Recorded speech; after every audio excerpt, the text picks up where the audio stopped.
É isso, galera. Vamos começar aqui então. Sejam bem-vindos à segunda Roda Paterna, essa iniciativa que tem como principal objetivo levar para a galera que está nos assistindo aqui um pouco do que acontece nas rodas paternas, né? Nas redes de apoio paternas, algo que eu e Humberto viemos aí há alguns anos, né? Fomentando, difundindo e praticando de fato. Faz parte, eu acho que do nosso propósito, né, Humberto, enquanto trabalho. E aí eu pensei, poxa, claro que eu vou chamar o Humberto, né? Já estava ali nas minhas prioridades, meu irmão, que meu parceiro de propósito, vários trabalhos juntos. E aí eu falei, cara, quero trazer o Felipe, que volta e meia a gente se fala aqui, se fala assim, né, nos comentários. Ele comenta, eu comento, ele comenta, eu comento, né? Aquelas amizades que a gente cria nos comentários de Instagram.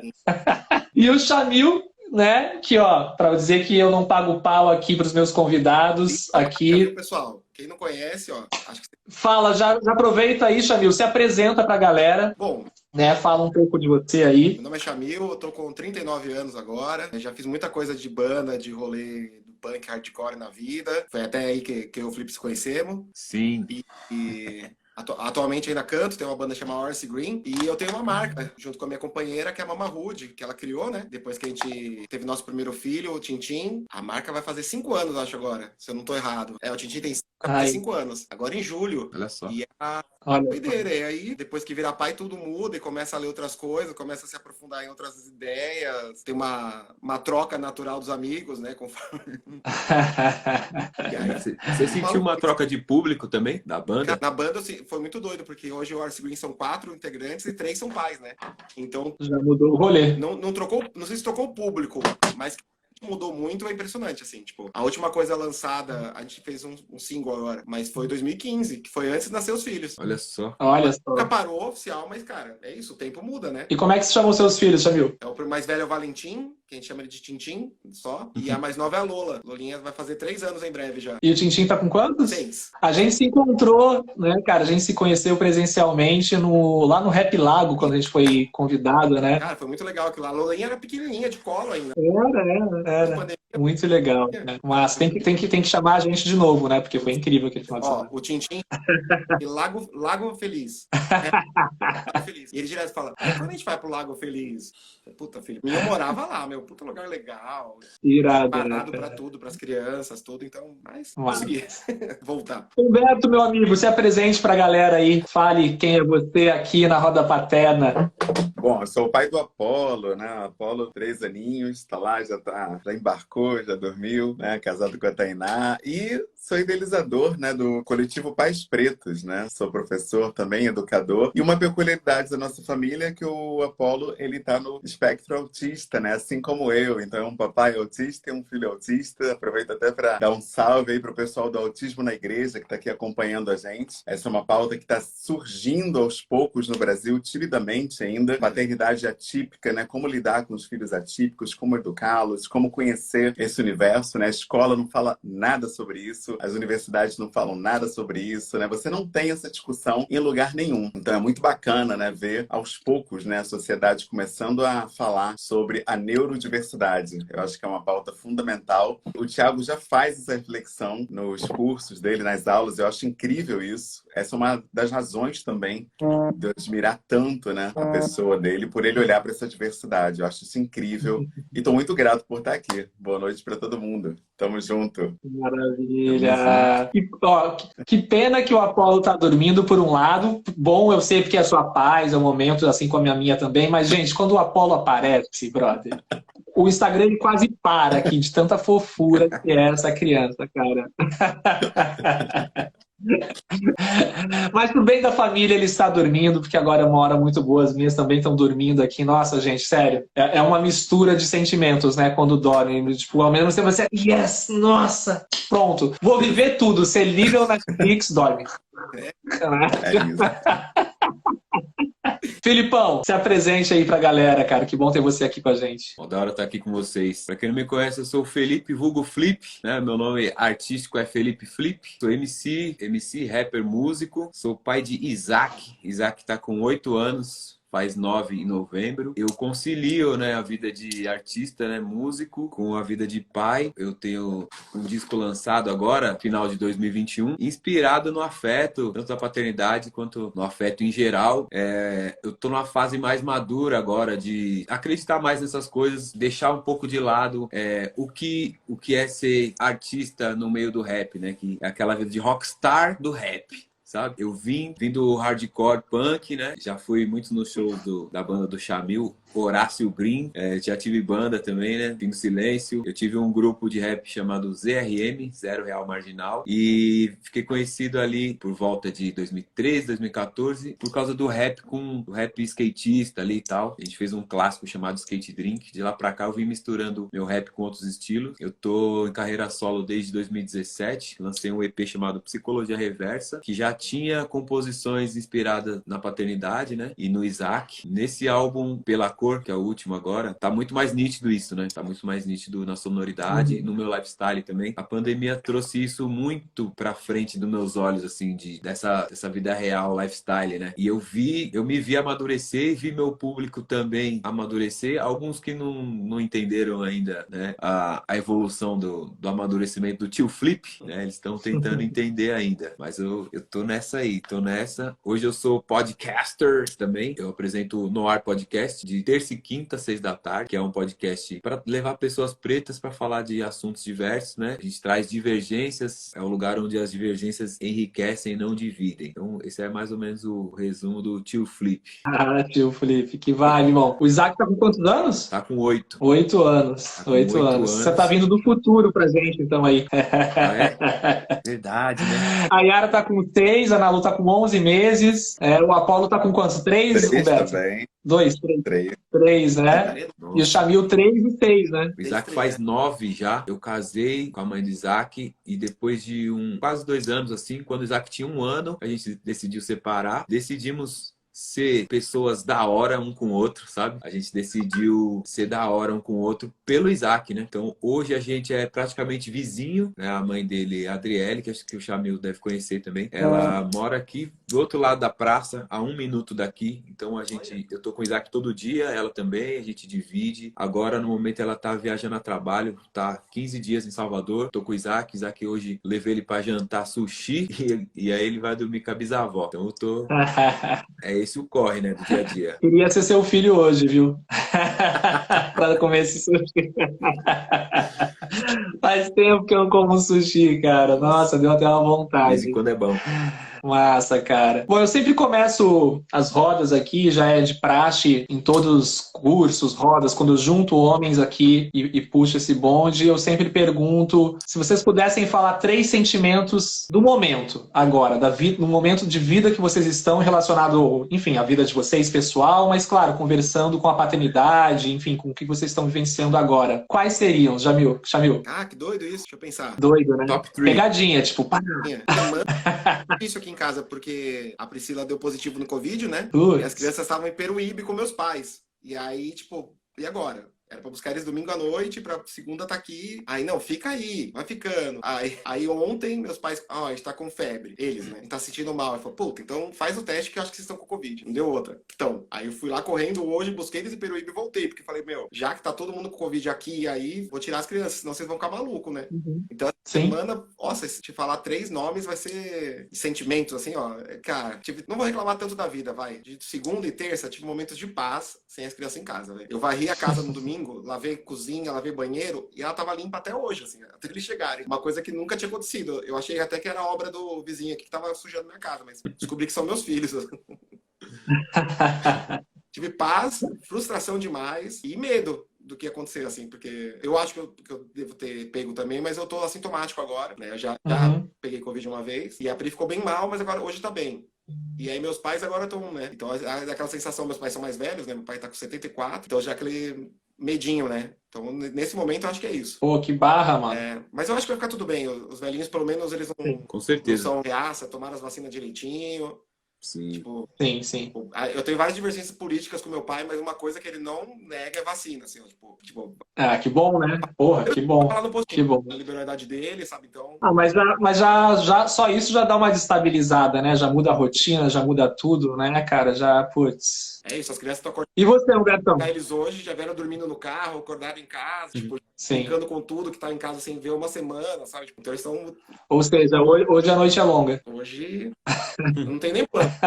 Acabar aqui, eu vou ir lá conversar com eles. E aí, vamos deitar, vamos ver. Se tiver que sair por algum motivo, fica tranquilo, tá, cara? Faz parte, né? Não existe falar e conversar sobre paternidade sem trazer nossas paternidades como prioridade, né? Então a galera já tá ligada aqui. Agora, lá na sala, vamos ver. Vocês vão... E você, irmão, Humberto?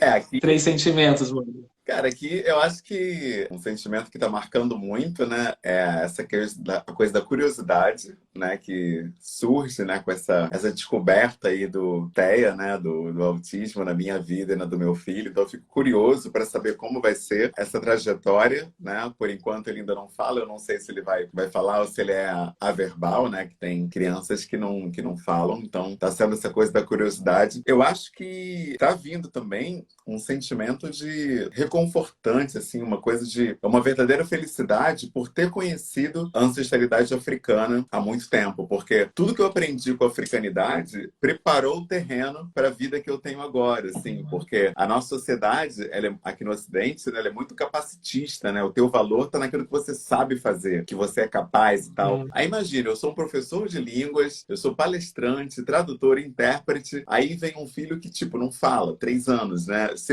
eu não tivesse a referência que a África me deu e tivesse essa visão capacitista que a gente aprende na nossa educação, eu ia estar, nem sei como agora, assim, ia estar pirado, talvez em negação, né? Como eu conheço muitas pessoas que entram, né, vivendo essa experiência que eu tô. E por isso tem uma gratidão, assim, muito grande. E uma terceira coisa, eu acho que é um espírito, assim, de motivação muito grande, né? Porque eu não sabia que compartilhar sobre o que eu tô vivendo ia motivar tantas pessoas a fazerem a mesma coisa, a buscar informação. Eu nunca gostei desse título, sabe? De influenciador digital, sabe? Influencer. Eu sempre achei isso meio pretensioso, mas hoje eu acho muito bacana você influenciar positivamente as pessoas a buscarem ajuda, a falar sobre terapia, falar sobre essa descoberta, né? Tanto internamente no grupo dos pais pretos, como nas redes sociais, palestras e tal. Então, hoje eu vejo que essa ideia que a África traz, de que é preciso uma aldeia inteira para educar uma criança, isso é muito real. Isso é colocado em prática quando a gente abre a boca, né? Se eu ficar quieto com o que eu sei, o que eu estudo e eu aprendo, ninguém vai crescer através da minha experiência. Então, eu acho muito bacana poder trocar, reverberar, né, e multiplicar tudo que eu venho aprendendo. Cara, eu fiquei sabendo, né, dessa história quando eu assisti o seu TEDx, que lá no final você fala, eu falei... Gente, como assim? Eu não tô sabendo disso, né? E foi surpreendente, assim, para mim,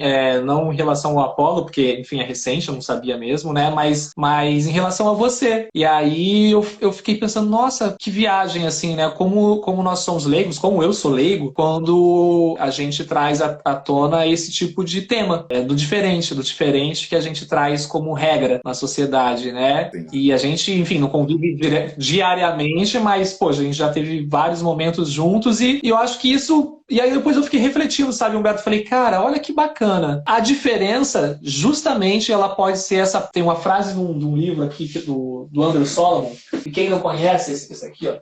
Cara, a gente tá falando de diferenças, né?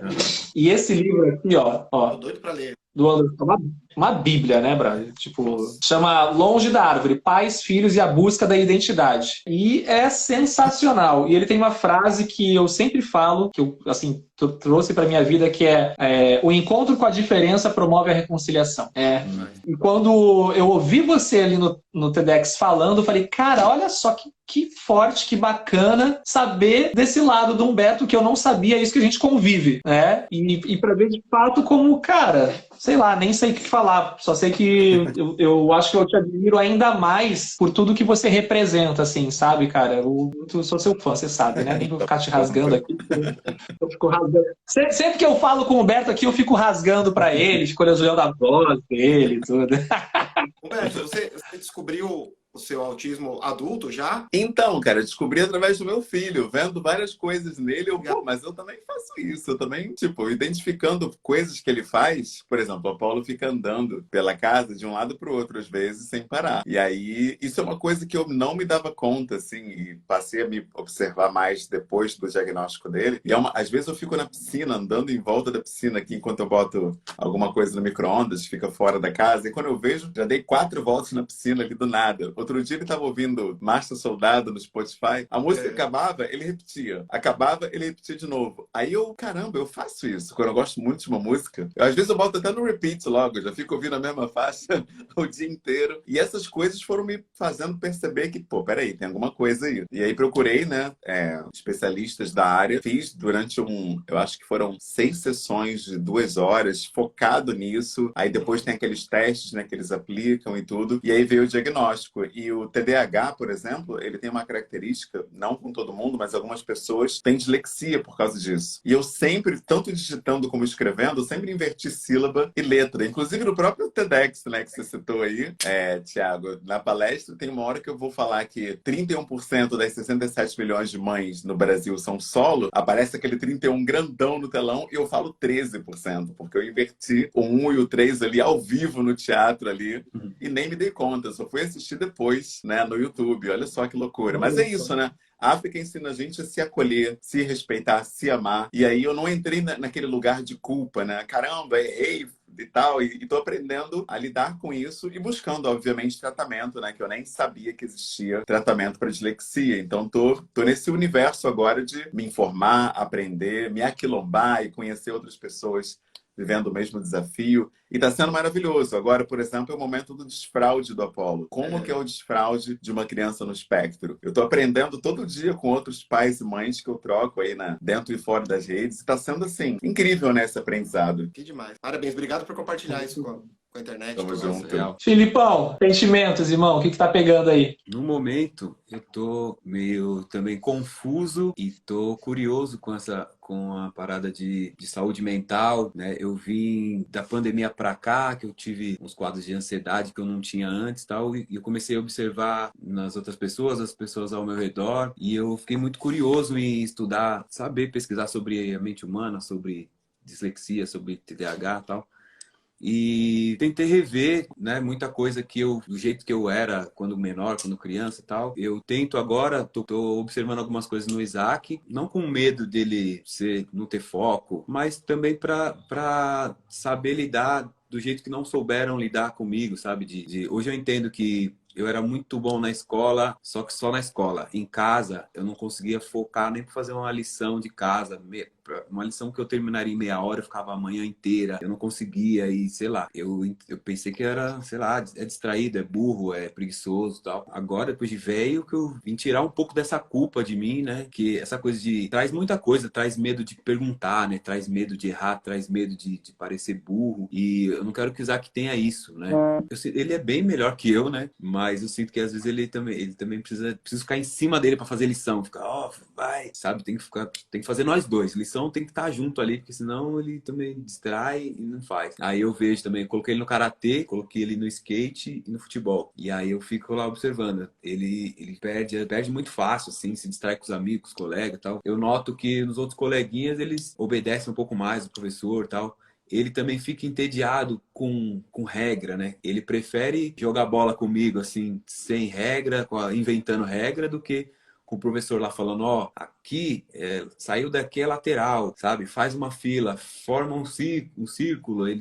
As crianças, hoje em dia, parece que tem mais dificuldade dessa coisa de ordem, né? A gente é já meio que acostumado a fazer fila, coisa simples, né? E regras do futebol que a gente parece que nasceu sabendo, eu tô assistindo eles entenderem, sabe como é na aulinha de futebol, na aula de skate ali também. Aos sábados ele vai na aulinha de skate. Então parece que eu tô revivendo o jeito que o Isaac tá aprendendo as coisas, eu tô revisitando, né? Pra ver se eu aprendi igual, o que eu deixei de aprender, o que me ensinaram errado, sabe? Eu venho com muita culpa, assim, essa coisa de temer, medo de não parecer, de manter esse negócio da inteligência, né? Que sempre falaram, ó, você é muito bom, você é muito inteligente, mas você é distraído, você não presta atenção. Então, para equilibrar isso na minha cabeça, eu trouxe muita culpa, né? Essa coisa de manter o que trouxe eu ter boas notas, né, tal, manter isso, né, traz um pouco de angústia, assim, né, fica meio pesado. Aí hoje eu tô fazendo a terapia com a psicóloga já faz uns 2 meses e eu venho entendendo, né, e tô sabendo lidar melhor também com o jeito de fazer o Isaac ser do jeito que ele é, ser livre, sabe? Porque eu acho que Uhum. a criança livre é mais feliz. Quanto menos a gente colocar pressão, sabe pressão que colocaram na gente, a gente só vai entender depois de velho? Sabe essa coisa de você tem que ganhar, você tem que ser bom, você tem que ser forte, você não, sabe? Você tem que ser machão, essa coisa, sabe? Eu sinto que tá mais leve pro Isaac. Ele não tem mais isso de... Quando ele tá com medo, ele tá com medo. Ele fala que tá com medo. Quando ele tá triste, ele chora, né? Ele chora na frente dos outros amigos, não tá nem aí. Eu acho muito bonito isso, sabe? Eu não tinha isso. Que Não legal. sei vocês. Não, eu também não. Acho que a gente, claro, acho que recortes diferentes, lugares diferentes, realidades distintas, mas os nossos moldes acabam que são muito semelhantes, né? Quando você fala dessas questões, né? Desse estereótipo, né? Que a gente tem que bancar essa caixa do homem, que a gente tem que bancar a todo momento, né? Que entregam pra gente, ó, você é menino, né? Sim. E dizem pra gente, né? Você é menino porque você tem um pênis, então, ó, toma essa caixinha aqui e agora sustenta ela a vida inteira. Irmão, se tu deixar ela relar no chão, brother, tu já era, tu é menos homem, né? Que tipo de homem é você que não consegue carregar essa caixa aí, né? Sim. Muito legal você falando isso, Felipe. Na verdade, vocês três, né? Tá me vindo muito uma coisa que é relacionada justamente a essa questão de aspectos mentais mesmo, né? De culpa, de sobrecarga mesmo, né? A gente sempre atrela, né, a carga mental, maternidade, mas eu acho que quando a gente ocupa esse lugar da paternidade, o lugar de cuidado, a gente também pode, né, ficar sobrecarregado, não pela falta, talvez, né, de uma parceira responsável, mas porque a paternidade, cara, se você está envolvido com o processo ali de cuidado, né, das questões domésticas, de preocupação, de vacina, de escola, cansa pra caramba, né, brother? E aí, eu ouvindo vocês, e eu acho que todos vocês falaram uma parada que me chamou muita atenção, né? Vocês pediram ajuda, né? O Felipe acabou de falar que foi no psicólogo, né? O Humberto foi atrás também do especialista para ver. O Xavier também tá ali envolvido, mas foi oferecer ajuda, foi ser ajuda, foi pegar ajuda dos familiares, enfim. Eu entrei na pandemia, né, cara? em terapia, tô fazendo com psicólogo e medicado agora também, psiquiatra, assim. Olha só. Jogou tudo na cara, né? Ficar em casa, assim, e ó, não tem pra onde fugir, não. Não vai ter... E é muito louco isso, né? Porque, cara, pedir ajuda é um dos principais desafios dos homens, né? Como é que é essa parada pra vocês de pedir ajuda? Sempre foi natural ou teve algum clique de falar, caraca, brother, tipo, a partir de agora, foda-se, eu preciso pedir ajuda porque senão não vou dar conta. Ó, eu achei que eu tava ficando louco. Eu tava começando a achar que ninguém me entendia, tal. E às vezes não era falta de afetos, não era falta de consideração com as pessoas ao meu redor. Se eu falo com a minha namorada, eu falo da minha mãe com o meu filho, a mãe do meu filho. Às vezes eu sinto que não é... Eu quero muito amar e acolher todo mundo, mas às vezes minha cabeça desatenta com algumas coisas. E parecia, de alguma forma, que era desatenção com afeto, sabe? Desatenção com a pessoa, né? E eu comecei a querer entender isso, porque alguma coisa estava desconexa na minha cabeça, porque a minha vontade eu gosto muito de cuidar, eu gosto muito de ser pai, tenho essa brisa, né? Eu gosto mais de ser pai do que de fazer as coisas que os caras do meu meio, né, que é artístico, mais de sair, de curtir quando tá sem o filho. Eu gosto mais de estar com ele, de ensinar coisas, de aprender coisa e tal. Aí, às vezes, as pessoas ao redor, assim, né, da família, captavam, assim, sei lá, uma falta de atenção com eles.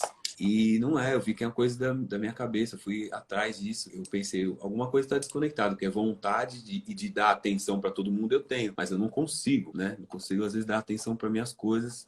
Minha mente é muito criativa, muito a milhão, mas a minha fala você vê que é calma, tal, é tranquila. Então, uma coisa às vezes não bate com a outra, eu queria entender isso. Então, eu fui atrás de ajuda, né? Consegui uma psicóloga preta, que ela já é bem mais velha que eu, assim, sabe? É uma coisa meio ancestral também. E isso me ajudou a tirar um pouco dessa culpa e me permitir errar mais, me permitir até perguntar as coisas que eu não entendo. Isso aí me ajudou muito, cara. Que irado. E seus brothers, tipo, enxergam de boa? Como é que é, assim, quando Hoje a mais, galera né? que anda com você? Hoje mais porque eu me preocupo em falar a minha língua, né? Às vezes eu entendo que meus brothers ou até meu público, né? Eu converso muito com o meu público, que eu vejo que eles não estão entendendo. Para mim é que eles estão em outra página apenas, né? Não querendo convencer ninguém de nada. Eu só entendo que cada um tá numa página. Alguns estão com a minha idade, mas estão, sei lá, estão querendo ter tiozinho jovem, tiozão do rolê. Outros têm a minha idade e são tiozão do Zap Zap, né? Tiozão do churrasco. Eu entendo que cada um tá numa página, né? E aí eu tento ser transparente, assim, e fé, sabe? Porque eu sei que sendo transparente, do jeito que eu me inspiro em pessoas transparentes, sabe? Que não tem medo de expor sentimentos, não tem medo de falar o que tá sentindo, de falar, ó, tô precisando de ajuda, tô pedindo ajuda. Ou até no momento que, ó, eu tô benzão, eu tô querendo ajudar, sabe? Eu tô Uhum. equilibradão, Uhum. tô da hora. Eu acho que tem que ter essa transparência. Uhum, boto fé. Não, e eu tô perguntando isso, já vou passar também pro Xavi e pro Humberto, é que recentemente aqui eu fiz um post sobre depressão pós-nascimento paterna, né? E, poxa, várias pessoas trocando ali, né? Comentando, né? Muitas pessoas, nossa, existe, não existe, nem sabia que existe, né? Outras pessoas falam, tipo, ah, não existe de fato, isso aí é mais uma coisa que os homens estão inventando, enfim, né? Enfim, que é legítimo, né? Quando eu ouço esses comentários, eu acho super legítimo de fato, porque, né, o cenário é negativo, não é nada a favor da Tive uma gente, brisa né? No dessa. sentido, não a favor da gente. É tudo pelo contrário, né? É tudo a favor da gente. Eu tô querendo explicar que, assim, né? A gente caga pra caramba, então acho que é natural que tenha essa grande desconfiança, né? Total. Eu tive uma E. brisa dessa, cara. Eu É. senti uma. Eu não, na época, né, eu batizei de melancolia. Eu tive uma espécie de melancolia, assim, perto do. O Isaac, perto de ter um ano, assim, perto de, sei lá, uns 8 meses, eu comecei a me sentir culpado, não entender essa coisa de que é um amor incondicional, lógico, mas a criança ainda não tem como retornar isso, né? E tudo bem, isso aí eu entendi. Uhum, Agora, o que me uhum, impressionou foi, eu nunca tinha tido contato com criança antes. Eu aprendi com o Isaac, aprendi tudo, aprendi a segurar, desde segurar até dar banho, até trocar fralda, eu aprendi com ele. E eu acho que foi da melhor forma, porque você aprendendo com a sua cria, você tem, sei lá, quantas vezes mais cuidado, né, e mais atenção. Só que as pessoas da família que tinha aquela coisa de, ah, o pai não sabe segurar, ah, não sabe não sei o quê. uhum, E aí, pai, já sabe dar banho? E era uma coisa que, assim, eu sabendo ou não, eu ia fazer da melhor forma, eu ia dar o meu máximo de atenção ali, né? Porque é a minha cria, né? É o meu filho, é o nosso filho. Eu acho que é a melhor forma de aprender, né? Que é eu aprendo as coisas muito sob pressão, né? E essa pressão é aquela pressão de que, pô, você tem que dar sua máxima atenção ali. E foi do jeito que eu aprendi. E eu senti um pouco, eu fiquei meio estranho, assim, meio melancólico, porque eu via os familiares falando assim, ah, não sabe segurar, não sabe trocar fralda direito, você não sabia mesmo, né? É um aprendizado, né, cara? Ninguém nasce sabendo, né? Mas eu estava falando esse lance também ali desse post, porque vários relatos, né, vários comentários das mulheres falavam, não, beleza, eu até entendo, mas o que eu fico puta da cara é por que o cara não pede ajuda, cacete, né? Porque assim, por que ele não pede ajuda? E aí, ouvindo a gente, eu fui para esse post aí justamente porque a gente está falando de ajuda, né, de questões psíquicas, assim, e como de repente, porra, numa hora que a gente precisa estar bem, né? Porque existe ali o protagonismo, né, de uma mulher que Sim. pariu ou não, mas enfim, vamos colocar aqui dentro de um contexto que essa mulher pariu, está vivendo um puerpério, transformações, amamentação, porra, era pra gente estar bem. E se a gente não tá bem, por que a gente não pede ajuda, cacete? E isso é da vida inteira. Daí eu comecei não agora, mas eu comecei a refletir há um tempo atrás, que esse também foi um grande desafio meu de pedir ajuda, mas não do meu dia a dia, mas ajuda, por exemplo, para ir num profissional, num médico, sabe, a questão de autocuidado e de buscar realmente uma outra pessoa, eu sempre meio que fugi, tá ligado? Tipo, tentando bancar sempre o cara, tipo, não, deixa que eu me cuido, eu sou esportista, eu faço isso também não preciso, mas sabia que precisava de fato, porque todos nós precisamos, mas eu me enganava, tá ligado? Muito doido isso. É muito, Como é que você queria falar do Xavio? Fala é aí. muito do patriarcado, de como a gente foi educado, né? Tipo, Sim. tem que dar conta de tudo, tem que não sei o quê. Eu acho que pós o nascimento do Tintin, eu não tive nada muito explícito, muito físico, assim. Mas eu lembro que um ano depois, eu tava com um ano e meio, mais ou menos, meu pai teve um AVC, e aí perdeu a movimentação. Eu tenho uma empresinha de bottoms, né? Que hoje tá meio devagar, mas ainda existe.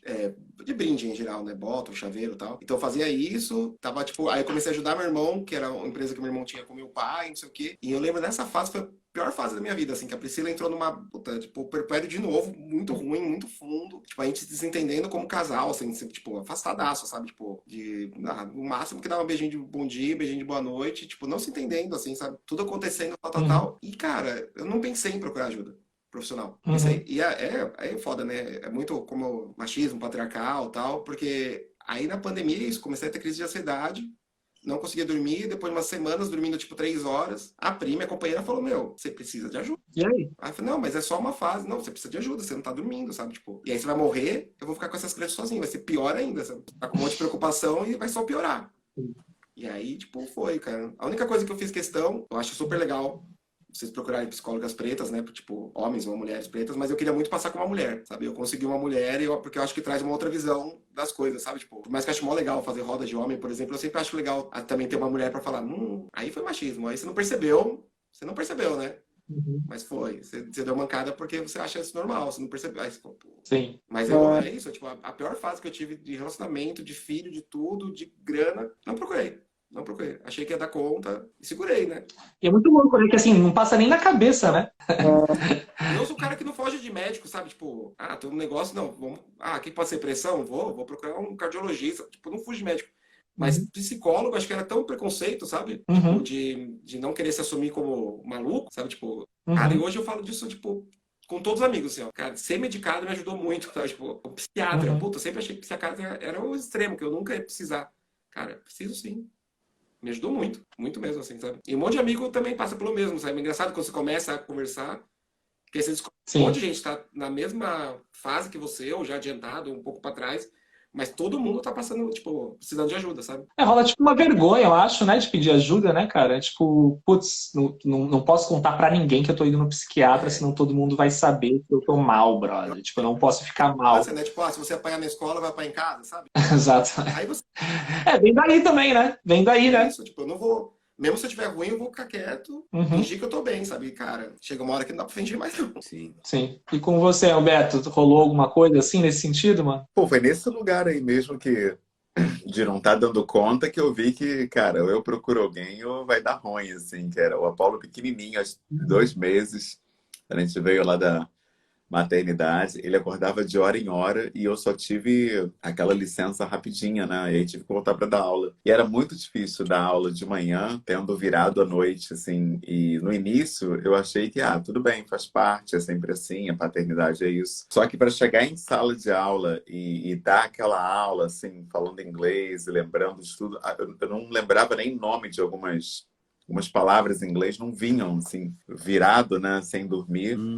E nunca tinha acontecido isso, eu não consegui lembrar palavras e não saber o que eu ia dizer, não estava funcionando mesmo. E aí eu percebi que não ia dar para ficar performando, né, essa capacidade, né, por muito tempo. Falei, cara, agora complicou, assim. Mas foi muito bom esse lugar, porque foi onde eu percebi que sem buscar ajuda eu não ia a lugar nenhum, assim. E fora outras questões também, né, do próprio autismo, que eu ainda não sabia que era autismo, que era, por exemplo, se eu estivesse num lugar social, seja uma festa, um aniversário, enfim, um evento, chegava uma hora que eu começava a sentir uma exaustão, parecia que toda a minha energia tinha sido drenada, eu não conseguia mais funcionar. Eu precisava ir, nem que fosse para um banheiro, ou se fosse um prédio, ir para um play, alguma área que fosse fora daquela galera para eu poder recuperar a energia. Aí hoje a galera fala, né, que tem o nome, né, ressaca social, nunca tinha ouvido falar nisso, mas eu sempre tive isso, assim, eventos sociais, eventos que tinha muita gente.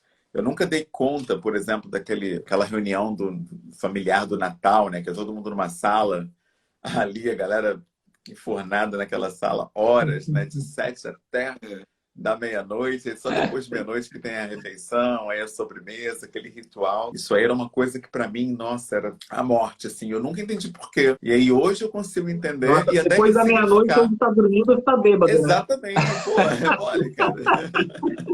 Muito doido, cara, porque, pô, nada demais, né? Só chegar ali, comer, né? O que que tem melhor que isso? Tá comendo coisa gostosa, tá ali com a família. Mas pra mim isso era muito difícil, né? E hoje eu aprendi a me acolher. Tipo, agora quando já deu pra mim, tá demais, eu saio um pouco, levanto, saio da sala, vou pra um outro ambiente. Se for uma casa muito pequena, eu saio da casa, vou dar um giro e tá tudo bem. E as pessoas, né, que importam mais, né, que a minha esposa, minha família já entende. E eu acho que esse autoacolhimento que é fundamental, porque às vezes na ignorância a gente não tem isso. Porque como eu comecei a dar aula em 2000, né, na escola pública. Em 2001, eu comecei a ter taquicardia do nada. O coração disparava, assim. Só de entrar em sala e ver aquela galera gritando, o coração começava a pular. E aí, hoje, né, lendo e tudo mais, eu entendo que eu passei por uma síndrome do pânico, só que ninguém falava nisso em 2000. E aí eu nem entendi o que que passou naquela época e fui vivendo na raça, dando aula, mesmo sentindo aquilo. Foi terrível. É por isso que aquele discurso de, na minha época eu não tinha isso, e deu tudo certo. Hoje eu tô aqui, tô forte. Eu não uso essa fala porque pra mim, cara, não foi nada bom passar por isso. O coração teve momentos que eu achei que meu coração ia parar, que eu ia ter eu achava que eu tinha um problema cardíaco até nessa época, 2001 até 2002, até eu entender esse rolê da escola pública, 60 alunos em sala gritando ao mesmo tempo, entender como lidar com isso. Foi difícil, não foi fácil. E eu conheço professores até hoje que os caras tomam remédio controlado para aguentar a dinâmica de sala de aula e ninguém fala nisso, né? E os caras que estão vivendo isso são lidos como, são doidinhos, são problemáticos, não conseguem. Quer dizer, individualizam um problema que não é individual, não é local, ele é global.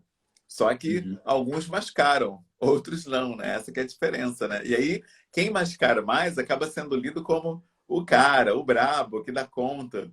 Quando, na verdade, às vezes aquilo é um baita de um teatro que tá rolando ali, né? E aquele cara é outro também que está sendo medicado, fazendo mil coisas, mas publicamente ele não diz nada disso para não manchar essa imagem do professor que dá conta, tem controle de turma, tem uma didática perfeita, etc, né? Sim. E vai acabar em algum momento transborda, né? Ou na parte psíquica ou no corpo mesmo, Sem né, dúvida. brother? Às vezes vem uma manifestação Eu queria falar física isso. mesmo, né? Vocês falaram de segurar a onda, segurar a barra, demorar para pedir ajuda. Eu lembro numa fase, a mãe do Isaac tava com ele na barriga ainda e tava reformando a casa, né? Tava tudo meio enroscado assim.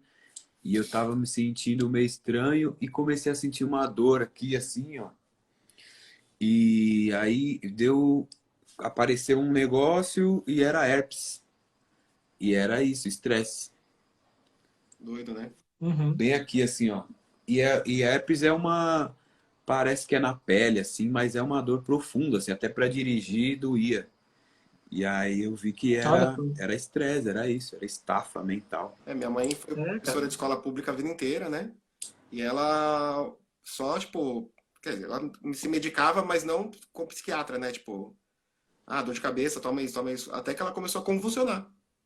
Nossa. Como se tivesse sabe, tipo, o corpo dela mandou ela parar e vai pra casa, meu. Sabe, tipo, Sim. acabou. Deve ser eu tenho certeza que eu não nasci pra ser professor. Mas deve ser uma doideira. É muita gente. Eu admiro. Jovem. Eu admiro muito, hein? Não, porra. Não, quando eu falo que eu admiro o Humberto, vocês acham que eu tô tirando onda? Porra, o cara é... Bravo. Na realidade, o que eu percebi é que é uma dança mesmo, né? Você ir aprendendo a transitar nesse caos, né? Porque, cara, o cara é jovem, ainda mais dependendo da cultura e do ambiente onde ele vive, essa ideia do silêncio para o professor falar, isso não existe, porque na casa dele também não é assim. É todo mundo falando junto.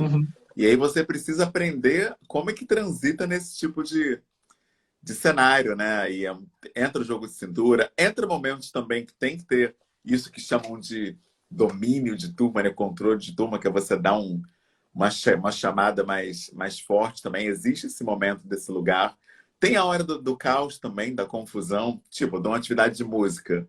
É claro que vai virar aquela confusão, né? E faz parte acolher também o caos. Eu acho que o problema é quando você não está realmente conseguindo assimilar e se vê nesse lugar de quem tem que performar que está tudo bem, né? A gente que é homem Uhum. sabe em quantos cenários, né, isso é cobrado da gente, Nossa, tanto na vida muito. marital como na paternidade, a questão da masculinidade, que vendem pra gente que é masculinidade, né, que tem que performar também uma série de coisas. Acho que é aí que mora o perigo, né? Quando você sente que tem que representar. Eu lembro de uma aula que eu tive Sim. lá na faculdade, era aula de teoria da literatura, e a gente estava aprendendo tragédia, tragédia grega. O professor ensinou que o personagem está numa tragédia quando ele sente que ele precisa representar algo que ele não é internamente, né? E eu pelo menos me vejo o tempo todo sendo pressionado a isso. E é nessa hora que eu Nossa, vejo minha que, vida é opa, trágica. é agora que eu tenho que botar um freio. A minha vida não é trágica, mas assim, as pessoas querem que elas sejam, né? Pelo menos eu sinto isso. Exato. É uma expectativa, né? Seguindo essa analogia, né, cara? E é muito massa, eu acho que a gente está falando isso, porque, galera, é muito importante isso que a gente está falando, né, cara? Muito importante isso que Sim. a gente está falando aqui, né? E o mais legal é que, assim, a gente está. Não foi nada combinado, né? A gente está tecendo realmente essa experiência. E eu acho que isso que é o mais incrível, né? E demonstra, assim, a potência quando a gente se junta para falar assuntos profundos, Sim. né, cara? E aí eu já pergunto, vocês têm amigos com quem vocês podem... Porque pô, a gente pode pedir ajuda para um profissional que a gente está falando, mas vocês têm algum brothers que vocês podem falar, tipo, de peito aberto mesmo, assim, tipo, cara, tá uma barra aqui, brother, tem 5 dias que eu não durmo, não tô aguentando mais, tô tretando com a minha parceira, brother, às vezes não quero nem ouvir ela falar, e nem meu filho mesmo queria jogar ele lá na lua agora, tipo, meu irmão, tem alguém? Eu tenho muita dificuldade de conversar comigo disso, meu. Eu tenho muita dificuldade. Por mais que eu acho que eu tenho abertura, eu tenho muita dificuldade. Eu não sei se eu tenho esse personagem engraçado, sabe? Tipo, sou um Uhum. cara simpático, engraçado, que acabo assumindo isso no dia a dia e, cara, tenho muita dificuldade, assim. Eu tenho um grande amigo que, tipo, é isso, eu falar, ó, preciso conversar. E aí sabe que é sério mesmo. Quando eu falo, mano, tô indo aí, a gente precisa trocar ideia, assim. Sentar e ficar conversando da vida. Mas eu tenho muita dificuldade. Eu acho que é muito do machismo mesmo, sabe? Tipo, Sim, eu acho Uhum. assim. Eu tenho alguns poucos que o nosso rolê aconteceu na pandemia, por exemplo. Eu fui para casa do parceiro e a gente ficou um de frente pro outro trocando ideia, sem som, sem beber, sem fumaça, sem cigarro, sem nada. Era tipo um olhando pro outro e falando da vida, falando das coisas que tá acontecendo. Eu acho importante pra caralho. Tem poucos amigos. Tem um amigo meu que às vezes eu peço alguns conselhos para ele, ele sempre tem conselhos bons, às vezes conselhos que é um outro nível de conselho, que ele fala assim, cara, eu quando estou muito ansioso, eu tomo não sei o quê, aí eu medito, aí eu faço não sei o quê, aí eu também tomo não sei o que, eu falo, calma, uma coisa de cada vez, calma lá. Aí o cara já tem uma receita assim, e eu falo, não, calma. Não, porque, cara, muito Coquetel fácil. Ele fala Molotov assim, cara, muito completo fácil. É ali. só você ler no tal livro. Eu falo, calma, não é assim também, né? Vamos devagar. Que massa. E você, Humberto, tem? Cara, Tem a galera eu aí? aprendi com a Você tem um África coletivo, né? a me jogar na galera, né? Eu lembro que eu li um livrinho, pequenininho, um livrinho chinês chamado Tao Te Ching, e aí falava que o homem sagrado faz do mundo o seu coração. Eu aprendi a fazer isso, Nossa, tipo, quero ser assim. eu me aquilombo em qualquer cenário, até com gente que eu sei que nem vai muito com a minha cara, e tipo, eu não tenho Nossa, eu reserva tenho. mais com isso, não. Eu tinha, mas eu aprendi que Nossa, até por brother, causa quem do. é essa pessoa que não vai com a sua cara que eu vou pegar na saída, Ah, brother? Não cara. tá entendendo?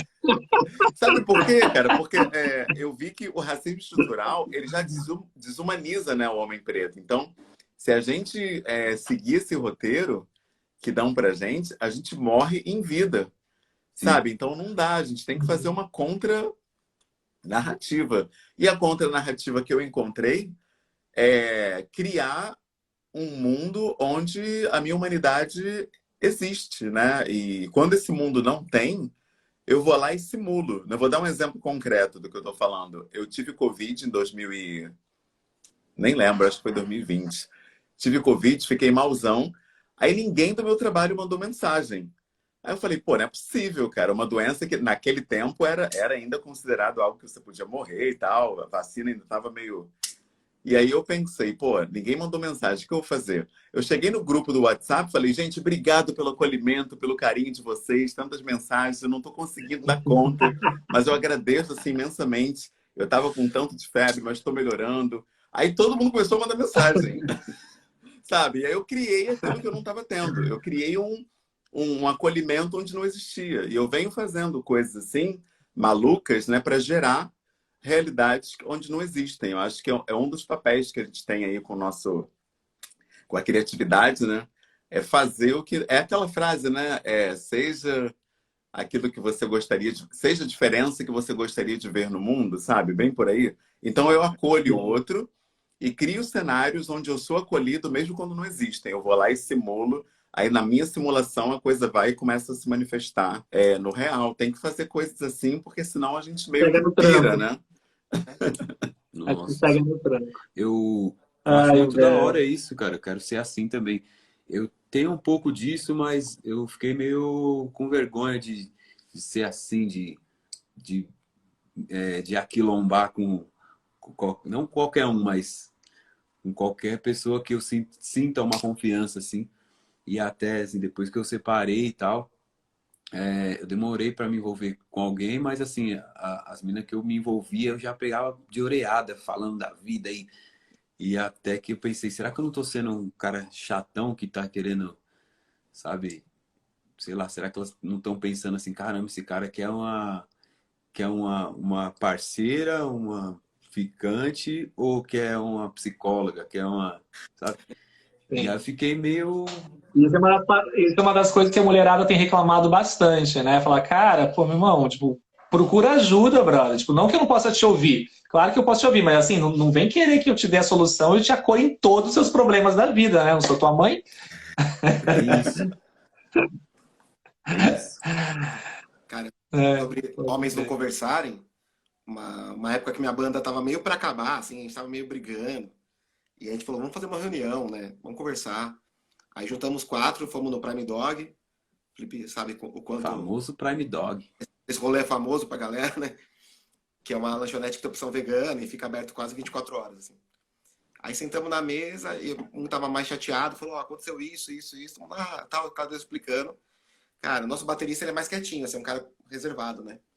Aí todo mundo falou e falou, bom, beleza. Nesse meio tempo aí que vocês estão falando, meu pai foi internado por isso, pá, pá, pá. Lançou umas quatro coisas muito pesadas, assim, tipo, da vida dele. E aí todo mundo, caralho, meu, desculpa, eu não sabia. Aí, sabe por que vocês não sabiam? Porque vocês não se importam com os outros, mano. Vocês não perguntam se está bem. Você está perguntando, me cobrando ensaiar. E Uhum. ensaiar, na fase que eu tô passando, é a coisa que menos vai fazer sentido na minha vida, sabe? Mudou, assim, mudou o clima total. É tipo, puta, desculpa, vamos. É isso. É isso, sabe? Então, mas era isso, tipo, é engraçado como a gente convive, a gente abanda em quatro, três são pais, várias coisas pra conversar. E como a gente deixa coisa importante, né, meu? Tipo, pra essa masculinidade Uhum. tóxica que a gente tem, sabe? Tipo, de não poder. De eu dou conta, sabe? De eu dou conta, de eu dou conta. E Uhum. agora, após isso, a banda melhorou muito até o Ah, convívio. deve ter Que da sido hora. tipo, um momento, uma ruptura ali, né? E a Né, gente se considera desconstruidão, todo mundo, né? Mas tem pontos que vão bater na gente muito ainda, sabe? Tipo, de machismo, de sim. racismo, de homofobia, de muita coisa ali que a gente pode melhorar, né? Um exemplo super simples, né? Tipo, é uma reunião para definir o que a gente ia fazer da banda daqui em diante, e de repente a gente percebeu o quão afastado a gente tá como amigo mesmo, como homem, que a gente não pode contar segredos, sabe? Tipo, sei lá, pode. Aham. Uhum. Tem, E tem, tem. provavelmente o cara estava mostrando vários sintomas, né? Manifestando várias coisas ali e vocês, tipo, nem perceberam, né? É É doido. muito louco isso, né? É muito louco.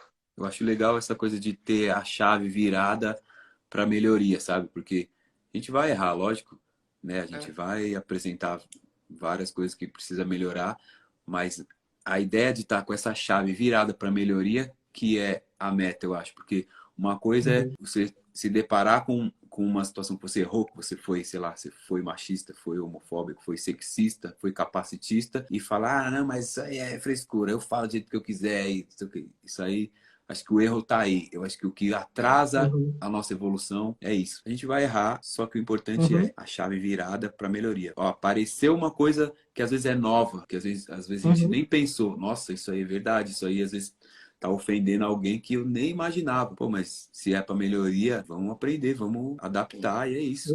Exato. Cara, isso é muito importante, né? Essa questão de a gente legitimar as dores que a gente não alcança, né, cara? Porque, tipo, né, quando tu traz o capacitismo, uma transfobia, uma homofobia, o racismo, né? São coisas, por exemplo, eu não tenho nem noção que seja sentir na pele isso, né, cara? Então, a partir do momento que você me fala sobre racismo, uma pessoa trans fala sobre transfobia, é uma violência minimizar ou deslegitimar ou desqualificar isso, né, cara? E as pessoas não entendem isso, né? Que por toda essa desqualificação já é uma violência, né? Você achar que isso é mimimi já é uma violência, né? E aí, já que a gente já entrou aqui, já vou até puxar um outro gancho, e aí é o último gancho.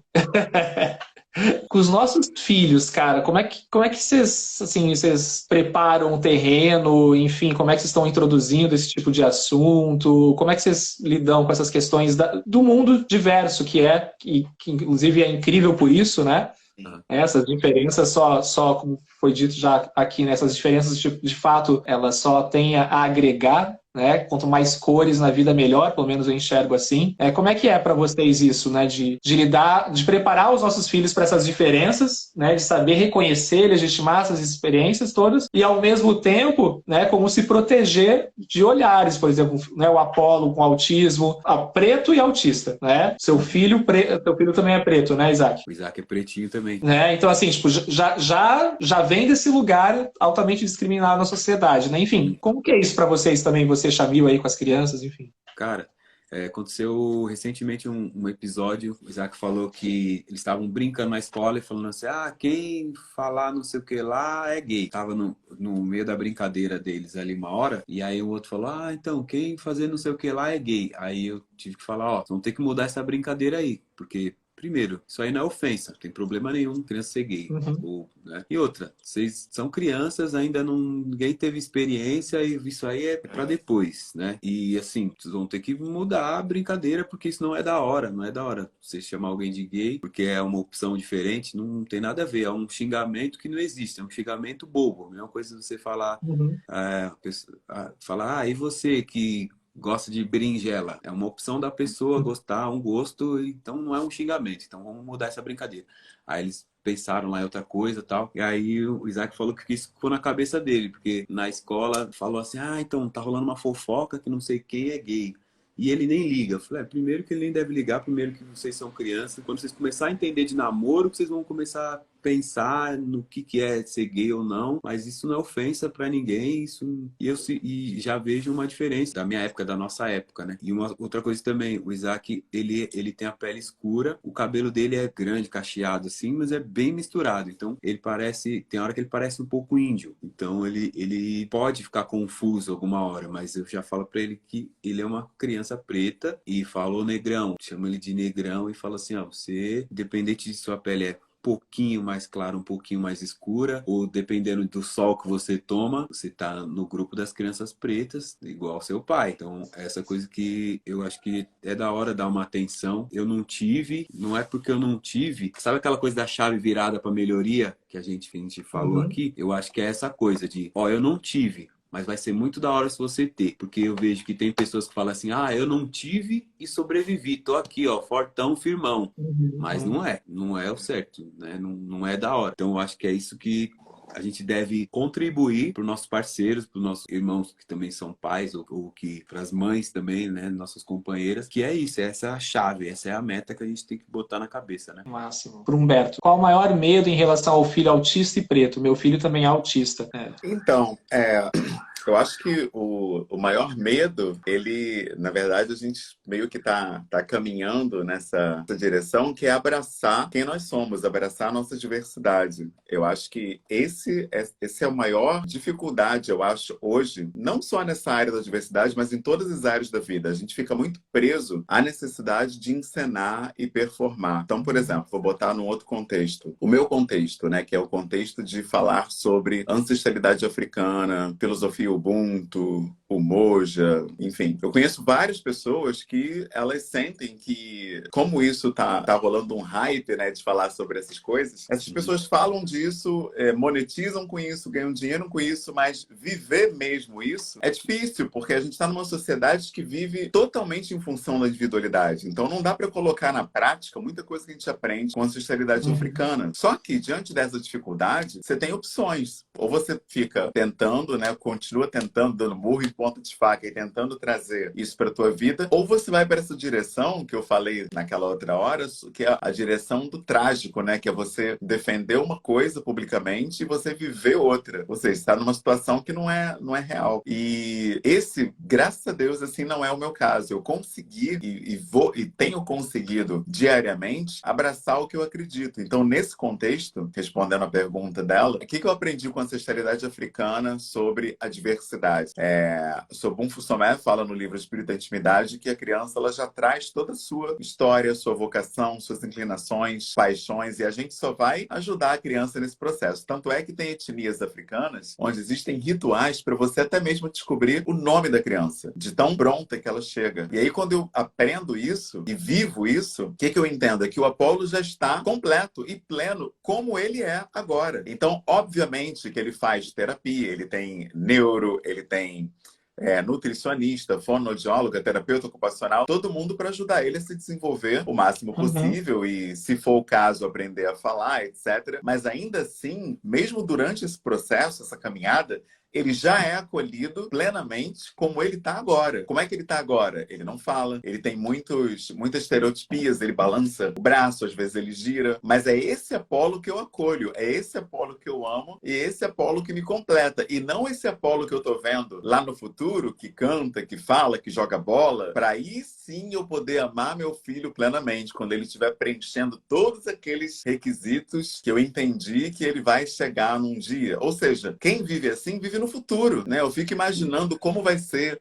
quando meu filho for acolhido na sua diversidade. Eu sei que isso não vai acontecer agora, eu sei que vai ter lugares, né, a escola e tal, que vai acontecer episódios. O mundo é assim e vamos viver nessa realidade que a gente tem. Eu acho que um problema que gera várias dificuldades nessas áreas é essa coisa da pessoa não abraçar o que ela tem, né, enquanto realidade. Você abraça, acolhe, mas ao mesmo tempo luta para mudar. É possível fazer as duas coisas ao mesmo tempo. E eu percebo que hoje em dia eu não vejo essa ideia. Parece que é uma coisa ou outra. E eu vejo isso. Até nas redes sociais, você tem hoje um grupo de pessoas que condena terapias, condena medicação, condena tudo com relação ao autismo, porque diz que tem que abraçar a criança como ela é assim, tem que entender e acabou. E tem o outro extremo, que é, não, peraí, ele tem que sair do espectro. Eu leio isso, eu fico assim, caramba. A galera quer que a criança saia do espectro autista e se torne de atípica a neurotípica. Não é impossível, mas eu não posso ter isso como ideal, senão eu vou negar a esse filho a existência que ele já tem agora. Imagina, eu tô vendo o Apolo como ele é hoje e tô negando na minha cabeça, não, ele não tá girando, não, ele não tá balançando mãozinha, não,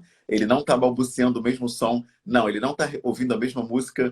Sabe, eu tô negando o que eu tô vendo. Olha só como isso deve ser doloroso, né, pra pessoa ter o seu ser, né, negado a cada olhar meu, a cada atitude, a cada gesto. Se ele tá mexendo o braço, eu pego o braço dele abaixo. Não pode balançar o braço. Se eu estiver, então, num espaço social, eu já vi isso acontecer diversas vezes. O pessoal tá num restaurante, aí a criança autista dá um grito. Aí a pessoa, cala a boca, peraí, e tenta tolir aquilo. Mas, poxa, ele é neurotípico. Ele grita em espaços que tem muita agitação, muita gente circulando. E tá tudo bem, ou deveria estar, pelo menos para os pais, que são a pessoa que primeiro lugar que deveria ter acolhimento, né, devia ser na família. E aí você vê famílias que tornam a vida daquela criança um inferno para ela parecer neurotípica o máximo possível. Então, eu acho que o meu maior medo, graças a Deus, assim, eu acho que ele já foi superado e está sendo, porque eu acho que a vida é um processo, né? Não dá para falar, cheguei. Até porque o meu filho, ele tá crescendo e vai ter desafios futuros. Não sei como é que ele vai ser na adolescência. Outro dia eu vi um tweet, aí o tweet era vacina do meu filho. O garoto com 16 anos, autista, 4 pessoas segurando o garoto para conseguir dar uma vacina. Aí bateu aquela, caramba, isso. Vixe, será que no futuro vai ser esse desafio? Me espera? Vamos ver, né? E já bate aquela ansiedade. Mas no meu caso, é uma ansiedade gostosa porque eu abraço a condição do meu filho. Eu não tô nessa pegada da negação e de querer que ele entre numa forminha do neurotípico. Eu acho que é isso esse era o medo que eu mais tinha já na época da gestação, porque eu sou muito de antecipar as coisas e eu pensava isso, né? E se eu tiver um filho com alguma questão, né? Um filho que venha, sei lá, com algum... Enfim. E aí eu já trabalhei isso já na gestação, de acolher, não importa como, em quais condições, em qual cenário. Eu acho que essa abertura falta um pouco e isso é culpa, né, dessa cultura, né, que a gente chama de patriarcal, né, da branquitude, que tem um modelo de ser em que todo mundo deve se encaixar ali. Eu acho que esse é o problema maior. Então, o meu maior medo seria esse, né, que ele não tivesse um acolhimento real, né, mas pelo menos assim em casa e na escola a gente tem um cenário super assim favorável, né? Mas eu sei que nem sempre vai ser assim. Ele vai viver, né? Vai ter escola, vai ter emprego, vai ter uma série de coisas. E a ideia é que, através dessa rede de apoio, essa rede de afeto, ele já se vá blindando para isso. Então, dessa forma que eu enxergo esse cenário. E como isso já está sendo feito, deixa de ser esse medo, né? Então, essa pergunta, ela não se aplica muito porque eu não tenho um medo. Eu tenho, na realidade, uma ansiedade, mas de uma forma positiva. Uma ansiedade assim, como será que vai ser? Como é que a gente vai lidar com isso quando começar a acontecer? Curiosidade, né? Sai do Exato, medo e vira boa, curiosidade. curiosidade. Não é aquele medo que eu fico, caramba, como é que sabe? Mas é uma curiosidade Que por saber que eu cristaliza, estou né? fazendo Não o é o medo melhor que possível. cristaliza, né? Exatamente, é isso. Cara, Humberto, certo, não, bonito, mano. tipo, Nossa. gente, vamos sair nós três, vamos deixar o Humberto aqui. Mas é que isso que você Figura. falou, Humberto, é tão potente assim, porque claro que você está falando de questões pessoais, mas a gente pode levar isso para todos os nossos filhos, né? Na verdade, para como a gente enxerga as crianças que chegam ao mundo, os nossos filhos, né? Que sempre, acho que faz parte, inclusive, essa projeção, né? Esse ideal, né? De pensar esse bebê fantasia, né? Essa criança fantasia que nós projetamos, né? Que meu filho vai nascer, eu vou levar ele para jogar futebol, ou a minha filha vai fazer isso, e a gente vai fazer aquilo, e ela vai ser assim, ele vai ser assado, e faz parte, inclusive, eu acho que faz parte até da construção das paternidades mesmo, é legal, ó, esse envolvimento para a gente se vincular faz parte, mas o que você traz, cara, eu acho que é uma chavinha que a gente precisa ficar atento justamente sobre a gente legitimar a existência dessa criança, de como ela se manifesta. E isso vai para todas as crianças, independente se está no espectro, se, enfim, independente de como ela se manifeste. Cara, explodiu minha mente. Real. Eu Sério. vou te falar, durante a gestação do Isaac, eu tinha muito medo de ele apresentar algum aspecto, alguma condição assim, e justamente por não entender e essa coisa de não abraçar ainda, né, sabe? Então, por exemplo, tava muito ansioso, né? Chegou ali 7º, 8º mês, tal. Tava tudo bem, tudo certo com o bebê. Só que aí, por exemplo, se eu tava vendo alguma coisa e aparecia lá, sei lá, uma matéria sobre bebês prematuros ou, sei lá, síndrome de Down ou alguma coisa, eu ficava meio em choque, não queria nem ver, tamanho medo. Só que aconteceu um episódio, no dia do nascimento dele, eu até escrevi uma música, lancei uma música que chama Meu Mundo, conta como foi esse dia, né? Porque no dia do nascimento dele, a gente ia fazer um parto humanizado, tudo bonitinho, fomos lá conhecer umas parteiras, tal, aquela coisa bonita, romântica e tal. Só que na hora, quando dava a contração, o Isaac tava perdendo o batimento. Então, concluiu-se que ele tava enrolado no cordão umbilical. Então, a enfermeira falou, ó, vai ter que ser cesárea e agora, às pressas. Então, foi aquele desespero. E assim, eu já tava morrendo de medo. E assim, eu tava virado já, né? Eu tava exausto e com muito medo e tal, e eu vi que a enfermeira, o desespero dela, ela não queria passar desespero, mas ela, pro pessoal que tava levando a maca, ela fez assim, ó. Nossa, aí eu fiquei em pânico, cara. Eu fiquei em choque. Eu falei, puta que pariu. E nesse momento, cara, sumiu todos os medos que eu tinha do Isaac nascer de algum jeito, faltando um braço, sei lá. Sumiu. Eu só queria sentir que ele nasceu. Só queria ter aquela energia que eu guardei tanto tempo, né, comigo, no mundo, sei lá.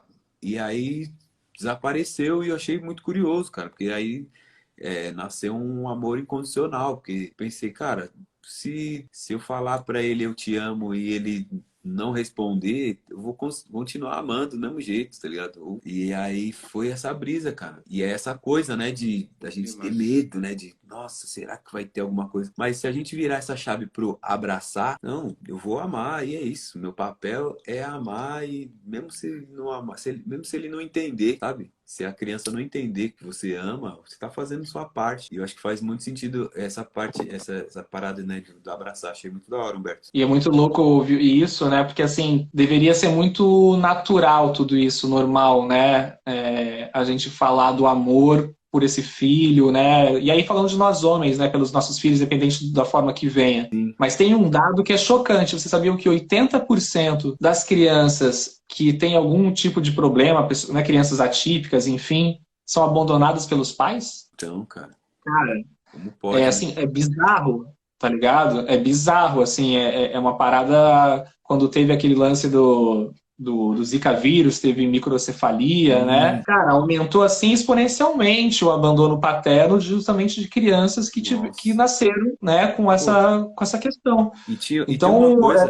é importante a gente estar falando sobre isso, né, Uhum. de aceitar as diferenças desse amor, mas entender que o padrão é outro, Sim. tá ligado? O Porque padrão é outro, eu infelizmente. vejo aquela coisa, sabe, da revelação, se vai ser menino ou menina, sabe? E, cara, desculpa, mas eu comecei a achar ridículo. Porque, cara, se vai vir menino, se vai vir menina, se vai vir gay ou não, se vai vir assexuado, se vai vir preto, se vai vir branco, tá ligado?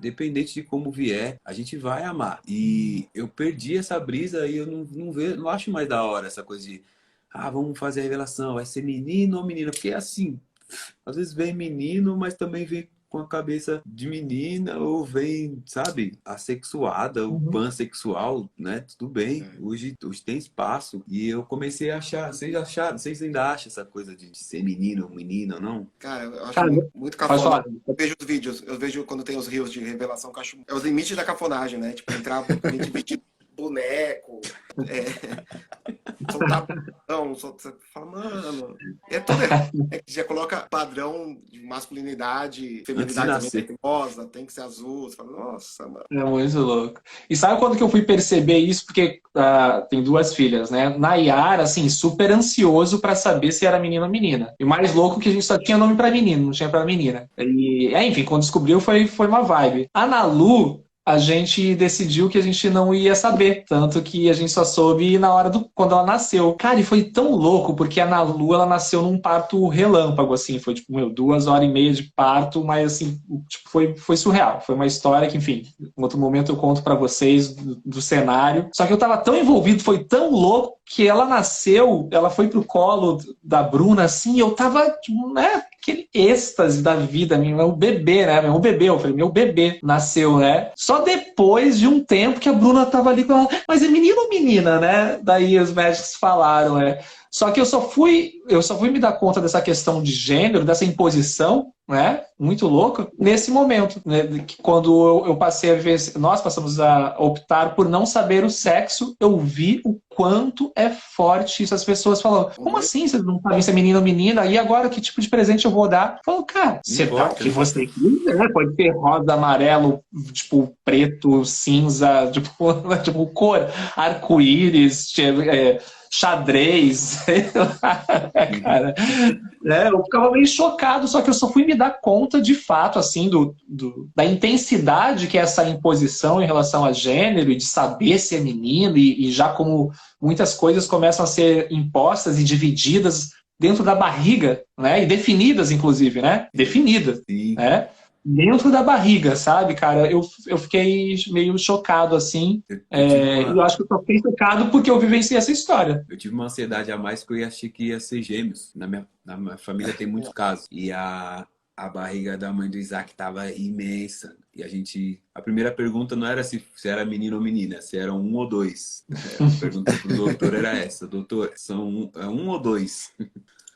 Só me tira essa dúvida, o resto eu dou conta, né? Tipo, Você fala, não, são 3, né? Nossa, daí caiu, galera. Galera, muito bom o papo. Vamos finalizando por aqui. E aí queria que vocês deixassem uma mensagem para a galera que está ouvindo a gente, enfim, que estiver no coração de vocês, um chamado ou alguma coisa de trampo, sei lá, uma mensagem final. Também pode dar o jabá aí, tô ligado que o Felipe está lançando música nova. Vamos se vender, porque a gente precisa também ganhar grana para sustentar tudo isso, né?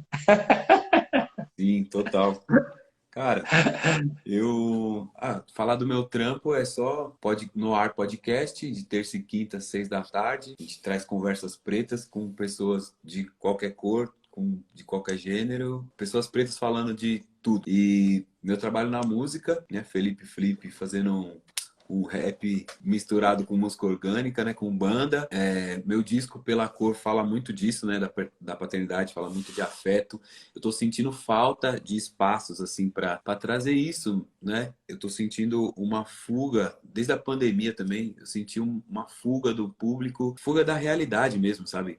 E vir falar de afeto, vir falar de paternidade causa essa fuga, porque paternidade é uma responsa, né? Então eu sinto que pessoas na cena da música, do rap, do trap, quer fugir dessa responsa porque é uma coisa séria, né? Quer ficar... Quer som de balada, de festa e alienação, e é isso. E também a galera mais jovem quer fugir da responsa de ser filho, né? Porque tem uns que não tá nem pensando ainda em ser pai, mas ela é muito filho ainda, né? E aí traz aquela coisa, né? De, pô, aquela responsa de ser um filho da hora, de representar, né? O papel de ser filho. Então, eu escolhi isso, mano. Eu escolhi fazer o mais difícil, sabe? Falar do que vende menos, e é isso. Eu conto com a ajuda dos meus amigos, as pessoas que têm... As mulheres, os homens que têm filho entendem melhor meus sons, entendem melhor minhas letras, né? É difícil para eles também fazer girar, que é colar em show, que é comprar merch, que é, sabe? É mais difícil, eu sei, mas conversas como essa que eu sei que tá valendo a pena, tá ligado? Então valeu por isso, valeu por essa ideia. Tamo juntão, precisar de mim, conta comigo. Valeu, Maninho, tamo junto.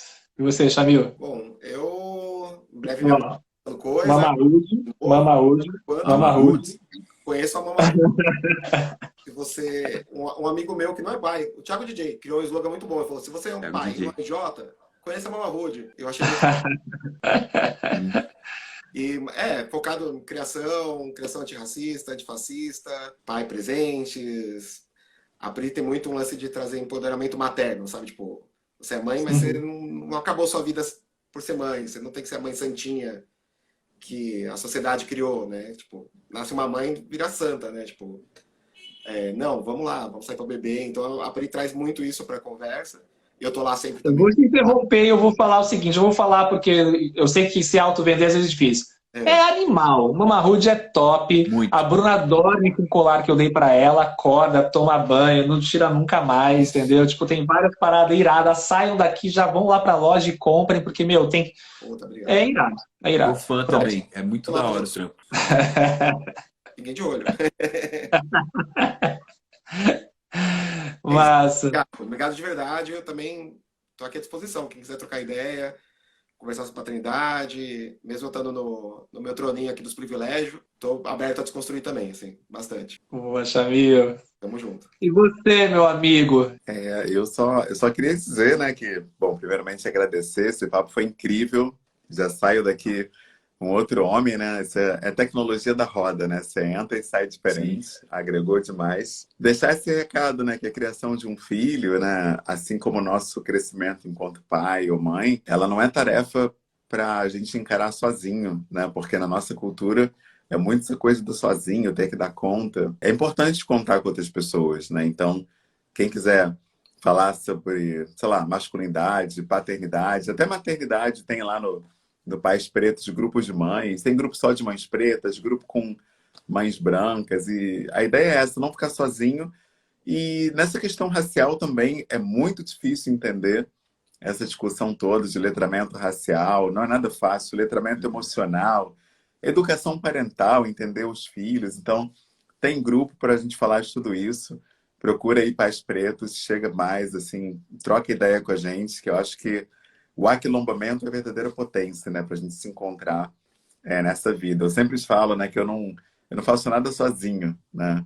Estou sempre aprendendo, crescendo com os irmãos, as irmãs. Não sei viver de outra forma mais, assim. Você sabe, né, Thiago? Você, por exemplo, eu estou nesse mundo das palestras porque um dia você me socorreu, eu não tinha nenhuma arte para apresentar uma palestra. Falei, caramba, o que eu vou fazer, cara? Aí procurei o Thiago, ele, pô, cara, pode levar, você é só pedir e tal. Eu falei, pô, tá vendo, cara, como que a vida é isso, a vida é contar uns com os outros, né? Nesse exemplo mesmo que eu acabei de dar, se eu fosse tentar dar conta sozinho, eu ia chegar com uma coisa super pobre para apresentar, porque eu estava sem tempo, sem cabeça, não sabia como funcionava, não conhecia esse mundo das empresas e tudo.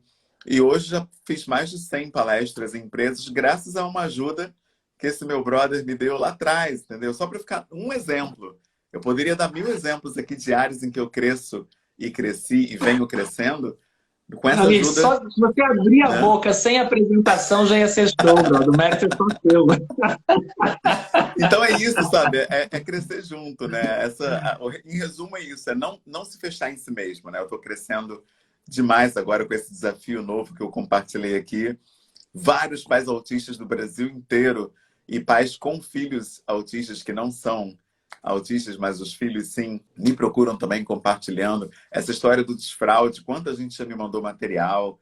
Então estou crescendo demais e eu cresço assim, compartilhando dificuldades, aprendizados, desafios, né? Sempre isso, dividir para se tornar melhor, é dividir para multiplicar. Então essa é a máxima aí que eu tenho seguido e quero convidar todo mundo a seguir também nessa linha aí, nessa outra possibilidade de ser, para que a gente seja mais e mais, né? E abraçando as nossas dificuldades, anseios, questionamentos, porque isso também faz parte, né, do nosso todo.